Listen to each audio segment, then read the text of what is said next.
हरि के द्वार हरिद्वार में गंगा बीमार है और सिस्टम लाचार। इसी लाचारी के कारण यहाँ गंगा जल की शुद्धता 20 श्रेणी की है, यानी गंगा जल स्नान योग्य तो है लेकिन पीने योग्य नहीं।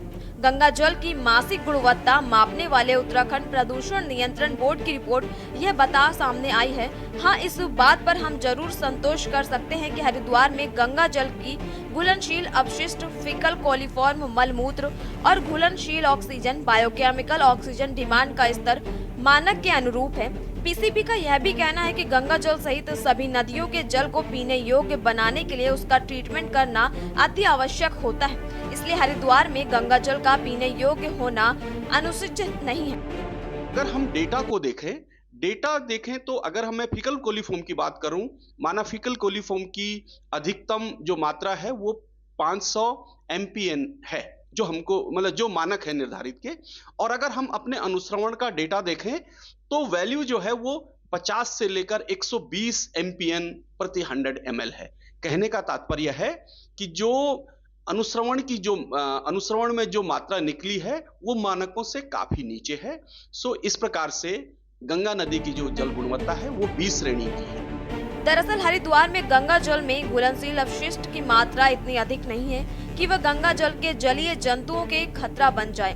उत्तराखंड प्रदूषण नियंत्रण बोर्ड हरिद्वार के क्षेत्रीय अधिकारी राजेंद्र सिंह के अनुसार पीसीबी नियमित तौर पर हर माह हरिद्वार जिले में दूधिया वन, हर की पैड़ी सहित सुल्तानपुर क्षेत्र के जसपुर तक 12 अलग अलग स्थानों पर गंगा जल की गुणवत्ता जांचता है। उसकी जांच रिपोर्ट बताती है कि इन सभी स्थानों पर गंगा जल की गुणवत्ता का स्तर कहीं भी पीने योग्य नहीं है। इसमें गंगा की मुख्य धारा सहित गंग नहर से होकर प्रभावित होने वाले गंगा जल की गुणवत्ता जांच शामिल है।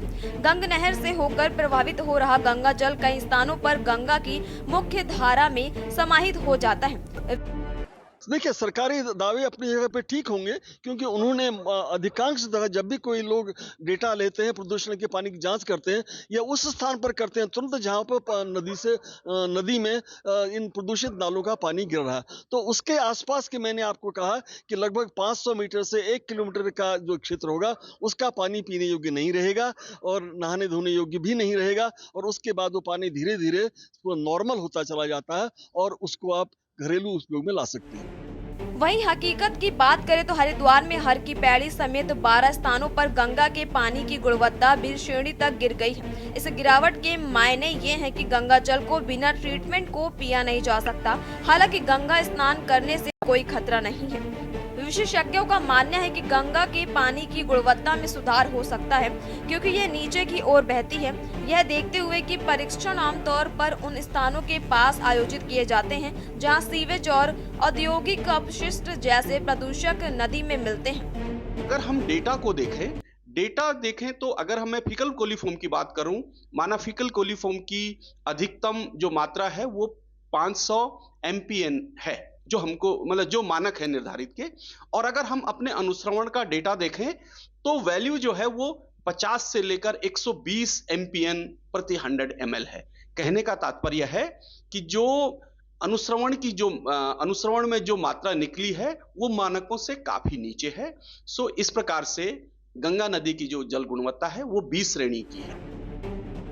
आपको बता दें कि गंगा नदी के पानी की गुणवत्ता का 20 श्रेणी में गिरना प्रभावी अपशिष्ट प्रबंधन और प्रदूषण नियंत्रण उपायों के तत्काल आवश्यकता को उजागर करता है। ये कार्रवाई पानी की गुणवत्ता में सुधार और सभी उपयोगों के लिए नदी की सुरक्षा सुनिश्चित करने के लिए बहुत जरूरी है। स्पेशल डेस्क के न्यूज़ इंडिया।